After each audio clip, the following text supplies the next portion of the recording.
ICC champions trophy 2025 లో team India వరుస విజయాలతో సెమీస్ బెర్త్ను ఖరారు చేసుకుంది. ఇప్పుడు మరొక ఆసక్తికర పోరుకు సిద్ధమవుతుంది. ఆదివారం జరగబోయే తమ చివరి లీగ్ మ్యాచ్ లో పటిష్టమైన న్యూజిలాండ్ తో అమితుమి తెలుసుకోబోతుంది. ఈ మ్యాచ్ లో విజయం సాధించిన జట్టు గ్రూప్ ఏ టాపర్ గా నిలుస్తుంది. రెండు జట్లు తమ లక్ష్యంగా పెట్టుకున్నాయి. ఇప్పటికే బంగ్లాదేశ్, పాకిస్తాన్ వంటి జట్లను ఓడించి సెమీస్ బెర్త్ను ఖరారు చేసుకున్న ఈ జట్లు చివరి మ్యాచ్ లో విజయాన్ని సాధించి సగర్వంగా నాకౌట్కు చేరుకోవాలని భావిస్తున్నాయి. బలాల పరంగా చూస్తే ఇరు జట్లు సమానంగా ఉన్నాయి. కానీ దుబాయ్ వేదికపై జరిగే ఈ మ్యాచ్ టీమిండియాకు మంచి అవకాశాలను అందించనుంది. భారత్ ఇప్పటికే ఇక్కడ 2 మ్యాచ్లు ఆడి విజయాలను సాధించింది. కావున దుబాయ్ పరిస్థితులపై వారికి మంచి అనుభవం ఉంది. ఇక పాకిస్తాన్ లో ఆడుతున్న న్యూజిలాండ్ దుబాయ్ పిచ్ కండిషన్స్ కు అనుగుణంగా అలవాటు పడడానికి కొంచెం సమయం పడుతుందని అనుకోవాలి. అయితే ఈ మ్యాచ్ కు ఇంకా 6 రోజులు ఉండడం వల్ల ఇరు జట్లు తమ సత్తా చూపించేందుకు సమయం దొరకడం అందరికీ అనుకూలంగా ఉంటుంది. ఈ పోరాటంతో జట్టు ప్రతిభను మరోసారి నిరూపించుకునే అవకాశం ఉంది. అందుకే అందరూ ఎంతో ఆసక్తిగా ఈ మ్యాచ్ కోసం ఎదురు చూస్తున్నారు. ఈ మ్యాచ్ లో టీమిండియాకు గాయాల పెద్ద సమస్యగా మారుతున్నాయి. దాంతో తుది జట్టులో మార్పులు చేయాల్సిన అవసరం ఏర్పడింది. పాకిస్తాన్ తో జరిగిన మ్యాచ్ లో రోహిత్ శర్మ తొడకండాల గాయంతో బాధపడుతుండగా అతను ఎక్కువసేపు ఫీల్డింగ్ కూడా చేయలేదు.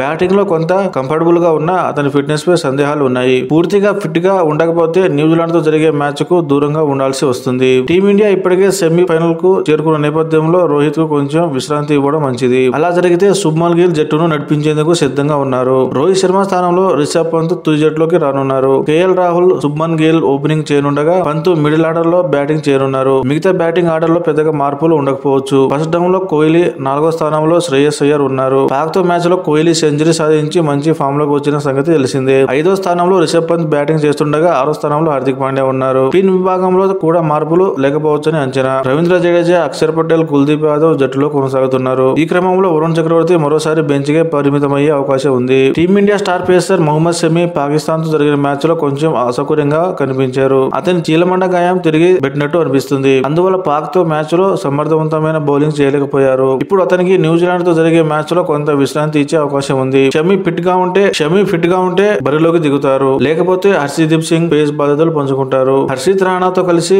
బౌలింగ్ చేరున్నారు. కానీ షమి ఫిట్ గా ఉంటే రాణాను తప్పించి హర్షదీప్ ను వాడించే అవకాశం ఉంది. జట్లు అంచనా ఈ విధంగా ఉన్నాయి. శుభ్మన్ గిల్, కేఎల్ రాహుల్, విరాట్ కోహ్లీ, శ్రేయస్ అయ్యర్, రిషబ్ పంత్, హార్దిక్ పాండ్యా, అక్షర్ పటేల్, రవీంద్ర జడేజా, కుల్దీప్ యాదవ్, హర్షదీప్ సింగ్ మరియు హర్షిత్ రాణా.